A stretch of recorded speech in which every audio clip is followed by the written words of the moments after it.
Dance party কোথাও হতো? এই যে ঘরের মধ্যে, এই যে দুটো, এই একটা দরজা, এই একটা দরজা, এই ঘরে ডান্স হ্যাঁ, এই হতো? দুটো দরজা, মহিলাদেরকে নিয়ে ডান্স হতো এখানে? এই দুটো দরজা, এটা মেন ঘর, এটা স্টোর রুম, সব জিনিসপত্র রাখা হয়। আর এই যে হচ্ছে বাথরুমটা বাঁদিকে, এটা হচ্ছে বাথরুম। দাদা এইখানটাই ঘটনা ঘটেছিল, ঘটনাটা এখানেই ঘটেছিল সেদিন 23 তারিখ। এইখানেই? হ্যাঁ।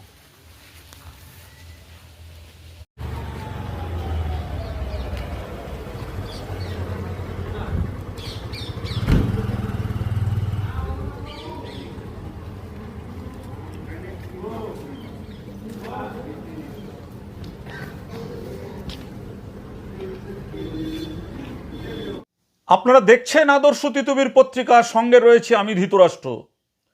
আপনাদের মনে আছে খড়দহ ৩ নম্বর বিজেপি মণ্ডলের সম্পাদক শুভঙ্কর দত্তের কথা? যে শুভঙ্কর দত্ত তৃণমূল নেতাকে ঘরে ফেরানোর জন্য নজরানা আদায় করতে গিয়ে ১ লক্ষ টাকা জেলে গিয়েছিলেন, তার বিরুদ্ধে আবার এফআইআর হয়েছে। এখন শুভঙ্কর দত্ত পলাতক। দেখুন, আমরা যে খবরটা আপনাদের সামনে তুলে ধরছি, আপনারা শুনলে একদম চমকে যাবেন। জেল থেকে নির্দেশ, বৌদিকে কুপিয়ে বাড়ি ছাড়া করো। বিজেপি নেতা গ্রিল শুভঙ্করের বিরুদ্ধে এফআইআর, পলাতক অভিযুক্ত। আপনারা জানতে চান তো? এর আগে তো আমরা দেখিয়েছিলাম পুরো ঘটনাটাই আপনাদেরকে। আমরা খুব অবাক হয়ে যাই যে এই সমস্ত মানুষ যারা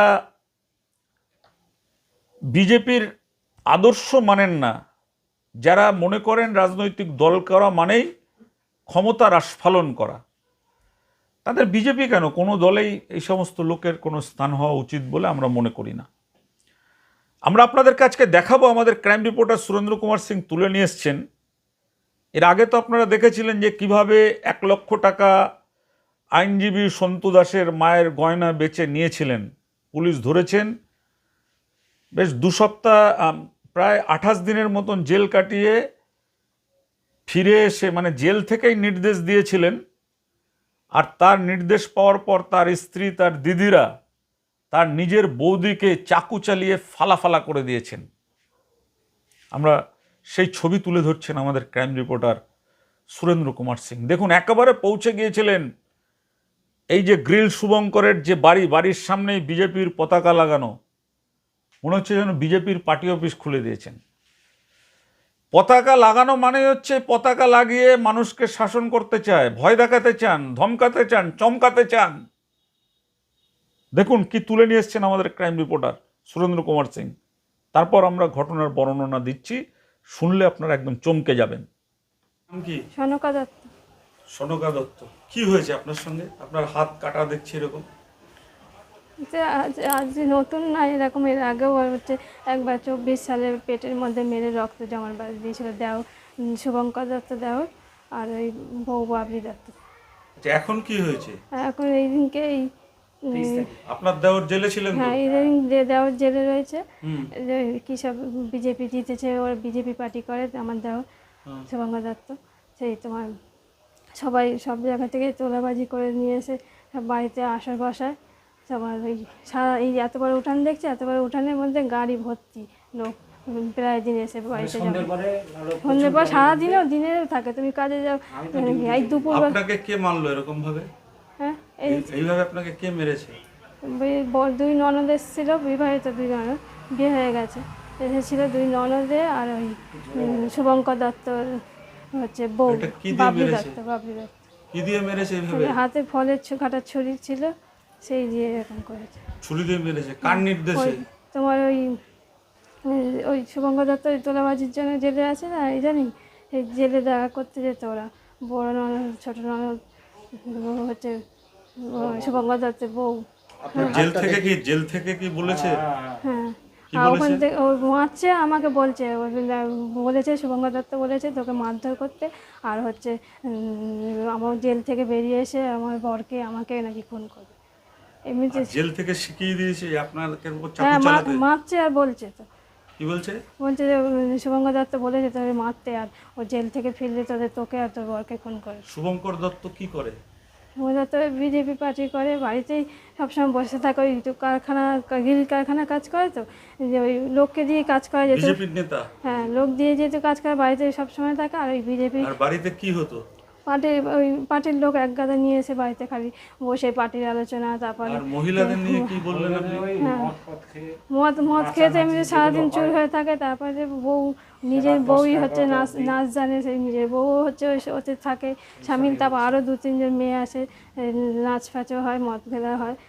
মানে আমি আর ওইটা দেখলেন ওই জায়গা দিয়েই আমাকে নামতে হয়, ওদের ঘরের সামনে দিয়েই নামতে হয় দুপুরবেলা। বারান্দার মধ্যে তাহলে আপনার উপর অত্যাচার করছে আপনার ভাসুর যে বিজেপি করে, শুভঙ্কর দত্ত? আসুন না, ও না আমার দেওর। আমি হচ্ছে বড়, সবার বড় আমরা হচ্ছে বড়। তারপরে যে আপনি কেস করেছেন? কেস করেছে, ভয় দেখা সবসময়, থানায় কেস গেছিলাম। করবি, কেস করবে যা, থানায় কেস নাই। হ্যাঁ কেস করবে যা, আমার পুলিশে আমার কথা উঠবে বসবে, হ্যাঁ তোমার খদ্দা এখন জিতেছে, খদ্দা বিধায়ক আমার হয়ে হ্যাঁ কথা বলবে, তোদের হয়ে কিছু বলবে না। তারপর পাড়ার লোককেও হচ্ছে ভোটে জেতার আগে থাকতে পাড়ার লোক, আমাদের এমনিতেই এই পাড়ার লোক সব বিজেপির সাপোর্টার। তারপর ওদেরকে ভয় দেখে রেখেছি, আমরা আসবো হচ্ছে আমরাই তোমাদের হেল্প করবো বলে, ওদেরকে হয়ে বলবে না। সরাসরি আমাকে বলে পাড়ার লোক, তুমি মার খাও 10 ঘা, তুমি যদি 1 ঘা সাহস করে না মারো তা আর কোথায় কোথায় আমরা মেরেছিল মার খেতে আপনাকে? যাবো। কোথায় কোথায় মেরেছিল? আর ওই সারা গায়ে মারার চেষ্টা করছে, তারপর টয়লেটের জায়গায় হচ্ছে লাথি মেরেছে। লাথি মেরেছে? হ্যাঁ, তারপর সারা গায়ে পেটে পেটে সব মেরেছে। এগুলো কি হাসপাতালে চিকিৎসা? হ্যাঁ, ফলে কাটা ছুরি দিয়ে ওই যে এদিক ওদিক মারার চেষ্টা করছে, আমি হাত দিয়ে করেছি, হাতে মানে মেরে ফেলারই প্ল্যান ছিল, ও হাত দিয়ে ঠাকাতে গেছে, ওই অবস্থা হয়ে গেছে। আপনাকে খুন করার উদ্দেশ্য ছিল, তাই তো? হ্যাঁ বলছে তো মারছে, বলছে বাড়ি এসে শুভঙ্কর দত্ত বলেছে তোকে মারতে, আর হচ্ছে বাড়ি এসে আমার স্বামীকে আর তাহলে ও কি আপনার ওই আমার বিয়ের পর থেকেই ওই দেওয়া হচ্ছে, শুভঙ্কর দত্ত খালি রাজনৈতিক হুমকি ক্ষমতা দেখা। দেখে এসব করছে? হ্যাঁ, রাজনীতি ক্ষমতা দেখাচ্ছে তো। ওর বউ বলে এবার রাজনীতির খেলা দেখবি। এই যে তারপর থেকে আরো বলছে, খালি বউ আপনাকে বলছে। তুলে দেওয়ার চেষ্টা করছে এই বাড়ি থেকে? আমাদের পুরো দুজনকেই, আমরা নিঃসন্তান, আমাদের তুলে দিতে পারলে ওরা পুরো আমার বর হচ্ছে কোনোটাই হচ্ছে ওই ভয়ে ভয়ে থাকে। আমার বরকে পর্যন্ত ওই মানে আমার শুভঙ্কর দত্ত, আমার দেওর শুভঙ্কর দত্ত, তার বউ বাবলি দত্ত, আমার বরকে ওই মেয়ে ছেলে হয়ে মারে। অনেক পাড়ার লোক অনেক চাক্ষুষ দেখেছে, তবুও দেখে ভয় বলে না। এত মানে এত মস্তানি ও ভয় পায়, যেমন আমিও ভয় পাই, আর তেমন দুজনেই হচ্ছে এরকম সব দিনরাত মানে। আর তারপরে ওই তোমার বাবার মতে, বাবার যে যত মানে টাকা করি, হ্যাঁ এমনকি এর নামেও কিছু নমিনি ফমিনি ছিল, হ্যাঁ সেই টাকাও হচ্ছে নকল সই করে নিয়েছে। এই যে যার কথা আমরা বলছি, ঘুষ নেওয়ার অভিযোগে জেলে যাওয়া বিজেপি খড়দহ 3 নম্বর মণ্ডলের সম্পাদক শুভঙ্কর দত্ত ওরফে গ্রিল শুভঙ্কর, জেল মানে অভিযোগ উঠেছে, যে অভিযোগ জমা পড়েছে আদালতে, যে জেল থেকে স্ত্রী ও দিদিদের নির্দেশ দেন বৌদি সনকা দত্তকে মেরে বাড়ি থেকে তাড়াতে। কেন? তার সেই নির্দেশ মতো চাকু দিয়ে বৌদির হাত ফালাফাল করা হয় বলে অভিযোগ। ব্যারাকপুর আদালতের নির্দেশে এফআইআর করেছে ঘোলা থানা। অভিযুক্ত পলাতক। কি বলছেন তার নিজের দাদা প্রণব কুমার দত্ত? শুনবেন তো, শুনুন কি বলছেন তিনি। আপনার উপরে খুব অত্যাচার হচ্ছে, আপনার স্ত্রীকে চাকু মারা হয়েছে জেল থেকে আসামির নির্দেশে। কি হয়েছিল একটু ঘটনাটা বলুন। আমি সেদিন ডিউটি গেছি, আমি ডেলিতে ডিউটি, আমি কাজ করি হচ্ছে গিয়ে কলকাতায়, ওই কি বলে আপনার ট্রাফিক সিগন্যালের যে কাজগুলো হয় ওই কাজগুলো আমি করি একটা সংস্থার হয়ে। সেখানে কাজে গেছিলাম, ডিউটিতে ছিলাম, অলরেডি আমি ডিউটি অন করেছি, তখন আমাকে ফোন করে বলে এরকম আমার মারধর করেছে। আমি তো ডিউটি অলরেডি অন করে ফেলেছি, আমি আসতেও পারছি না, রাস্তায় রাস্তায় ঘুরছি। মারধর করেছে? মারধর করেছে আমার 2 বোন আর আমার ভাইয়ের বউ। ভাইয়ের নাম কি? ভাইয়ের নাম শুভঙ্কর দত্ত। শুভঙ্কর দত্ত উনি কি করেন? উনি তো এমনি গ্রিল কারখানা চালায়, লোক দিয়ে, আর বিজেপির নেতাগিরি করে বেড়ায়। আচ্ছা, এই শুভঙ্কর দত্ত কিছুদিন আগে তোলাবাজি জেলে অ্যারেস্ট হয়েছিল, এখন কোথায় আছে জানি না, ছাড়া পেয়েছে। ওই জেলের থেকেই কি আপনার শুনতে পারলাম কি হয়েছিল? জেল থেকে কি নির্দেশ দিয়েছিল? জেল থেকে আমার যতটা মনে হচ্ছে, ওরা তো মোটামুটি ধরুন 2-1 দিন পর পরই 2 বোন আর ওর বউ গিয়ে জেলে দেখা করতে যেত। নিশ্চয়ই এখান থেকে নির্দেশ দিয়েছে। আগে ও বাড়ি থাকাকালীন অত্যাচার করতো, তারপর দেখছে যে আমি ফেসে গেছি, এবার ওদের আরও অত্যাচার কর, ওদের হয়তো নির্দেশেই অত্যাচারটা হয়েছে। আচ্ছা, এই বাড়িতে আপনাকে কি তুলে দেওয়ার হ্যাঁ, তুলে দেওয়ার প্ল্যান বহুদিন ধরে। কে করছে এটা? এটা আমার ভাইয়ের বউ, বোনেরা সবাই মিলে। মেইন হচ্ছে এখন পার্টি ক্ষমতা এসেছে, পার্টির ক্ষমতা এসছে, আরও ডেসপারেট হয়ে গেছে। কি করছে সেটা বলুন। করছে কি, এই তো মানে পার্টি আসার আগেই ও মানে ধরুন বিকেলবেলা, আমি তো ডিউটি চলে যেতাম সকালে, বিকেলে সন্ধ্যের পরে নাহলে 4, 5, 7, 8খানা বাইক, পার বাইকে 3 জন করে হলো, এত লোক নিয়ে ঘরের মধ্যে আড্ডাবাজি, মদের আসর, নাচা গানা এইসব। কি ভাইয়ের নাম কি বললেন? শুভঙ্কর দত্ত, ওরফে ও গ্রিল গ্রিল শুভঙ্কর, এরকমই মনে হয় লোকের, শুভঙ্কর। এরকমই ডাকে। আচ্ছা, এই গ্রিল শুভঙ্কর কিছুদিন আগে গ্রেপ্তার হয়েছিল, হুম। কেন? ওই কোথা থেকে পাড়ার কোনো নেতার মানে তৃণমূলের কোনো নেতার কাছ থেকে, পাড়ারই তোলাবাজি করেছিল, তার মার কাছ থেকে ভয় দেখিয়ে টাকা চেয়েছিল ঢুকতে দেবো বলে, তারপর মনে হয় ঢুকতে দেয়নি, যেগুলো আমরা রিপোর্টে দেখেছি। টাকা নিয়েছিল? হ্যাঁ, টাকা নিয়েছিল, কত লাখ টাকা না, ছিল মাসখানেক প্রায়। এখন কোথায় আছে? এখন কোথায় আছে আমি জানি না, বাড়িতে এখন অবধি ঢোকেনি। আপনার বউকে এইভাবে আপনার বউকে যেভাবে মারধর করা হয়েছে, চাকু মারা হয়েছে, হ্যাঁ, এই ব্যাপারে থানায় অভিযোগ করেছি। অভিযোগ মানে স্ট্যাম্প দিয়েছে, কোনো মানে করলো না, মানে ইন্সপেকশন ছাড়াই ওরা নিয়ে নিল, কিছুই করেনি। তারপরে এসছিল পুলিশ, এসে আমাদের সাথে কথা বলেছে, বলে আবার চলে গেছে। আশপাশের লোকের সাথে কথা বলার চেষ্টা করছে, এক বাড়িতে কথা বলেছে, বলে আমরা কিছু দেখিনি, শুধু চিৎকার চেঁচামেচি শুনেছি। লাস্টে আমরা এখানে যখন কাজ হলো না, তারপর গেলাম ব্যারাকপুর আইসি না কি বলে, যে সাদা বিল্ডিংটা, ওখানে জমা দিয়েছি। ওখান থেকে মনে আবার ওই চিঠিটা এখানে পাঠিয়েছে, এখান থেকে আবার পুলিশ আমাদের ডাকলো, আমরা গেলাম, আমাদের পরে আবার আসলো, এসে আমাদের সাথে আবার কথা বললো, দেখে গেল বাড়িঘরের অবস্থা, তারপরেও কোনো কিছু করলো না। বাড়িঘর ভাঙচুর করে না, বাড়িঘর এসে হ্যাঁ মাঝে বেশ বছরখানেক আগে এসে ঝগড়া ঝামেলা করার পর ও আর আমি দুজনে দরজা বন্ধ করে ভিতরে ঢুকে গেছি ভয়ের চোটে, আর দরজায় লাথি, পরপর 2-3 লাথি। আপনাদের মানে আপনি আর স্ত্রী ছাড়া আর কে আছে আপনাদের? আমাদের আর কেউ নেই, আমরা দুজনেই নিঃসন্তান। আমরা আরও আমাদের তাড়িয়ে দিলে, জোর করে লিখে দাও, নোংরা নোংরা ভাষায় কথা বলে, এত নোংরা ভাষা যে আমরা বলতে পারছি না। তুই তোর শ্বশুর বাড়ি গিয়ে থাক, এখান থেকে চলে যা, বহুদিন বলেছে। বলার চেষ্টা করেছিল বাপের বাড়ির লোকের উল্টো পাল্টা গালাগালি। তারপর আমাকে বলছে যে দেখো, শুভঙ্কর দত্ত বলছে কিনা যে তোর বাবাকে ডাক, তোর মাকে ডাক, আমাদের উল্টো পাল্টা শোনাচ্ছে ফোনে, তো বাবার সামনে তোর মাকে শুইয়ে হচ্ছে উল্টো পাল্টা নোংরামি করবে। আর বাড়িতে মহিলা নিয়ে ড্যান্সটা কখন? ওই সন্ধ্যের পরেই হয় এসব। কোন জায়গায়? ওই নিচের ঘরে, নিচে তো 2টো ঘর। হ্যাঁ হ্যাঁ, দিনেও হয়। এখন আরও হচ্ছে বউ হচ্ছে 2 বছর ধরে কাজে যাচ্ছে। কোথায় কাজ করে বউ? এখানে সোদপুরে কোন ওই কাপড়ের দোকান, কি খাদি তাই না, কিসে কাজ করে। বিজেপি করে, তারপর এখানে আপনার ড্যান্স করাতো মেয়েদের নিয়ে এবং আসর বসতো। হ্যাঁ, মধুচক্রে জানি না, ঘরের ভিতরে তো আর আমরা ঢুকতাম না, ঢুকার কোনো চান্সই ছিল না। ঘরের সামনে দিয়ে বেরোতাম। এখন কোথায় আপনার ভাই শুভঙ্কর দত্ত বা তার স্ত্রী? স্ত্রী বাড়িতে আছে, ছেলে আছে, ও কোথায় আছে আমাদের জানা নেই। শুনলেন আপনারা, এই শুভঙ্কর দত্তই কিন্তু আইনজীবী সন্ত দাসকে বাড়ি ফেরাতে 1 লক্ষ টাকা ঘুষ নেওয়ার অভিযোগে জেলে গিয়েছিলেন। এবং শুভঙ্কর দত্ত বিরুদ্ধে যে অভিযোগ উঠেছে যে জেলে তার সঙ্গে তার স্ত্রী, তার দিদিরা দেখা করতে যেতেন, সেই সময় জেল থেকেই দাদা বৌদিকে বাড়ি থেকে উচ্ছেদের ছক কষেন। তার দাদা একটা নিঃসন্তান দম্পতি, তার মানে বৌদি যে রয়েছে সনকা দত্ত, তার সঙ্গে আমাদের প্রতিবেদক কথা বলেছে।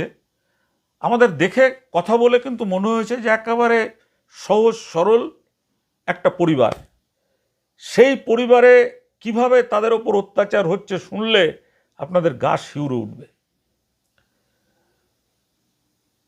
এই দিদি বাড়ি এসে বেধড়ক মারে, চাকু দিয়ে হাত কেটে দেয়, নিঃসন্তান দাদা বৌদির সম্পত্তি দখল করতেই হামলা বলে অভিযোগ। আবে বাবা, আপনি পার্টি করবেন, রাজনীতি করবেন, ঘুষ নেবেন, আবার নিজের দাদা বৌদিকেও বাড়ি থেকে উচ্ছেদ করার চেষ্টা করবেন, এটা তো মেনে নেওয়া যায় না। এটা কারোরই মানা উচিত না, যারা বিজেপি করেন তাদেরও মানা উচিত নয়। তার দাদা বৌদি বলছেন যে রাতে বাড়িতে নাচের আসর বসানো নিয়েও তারা প্রতিবাদ করেছিলেন। তাই বর্ষা বাদল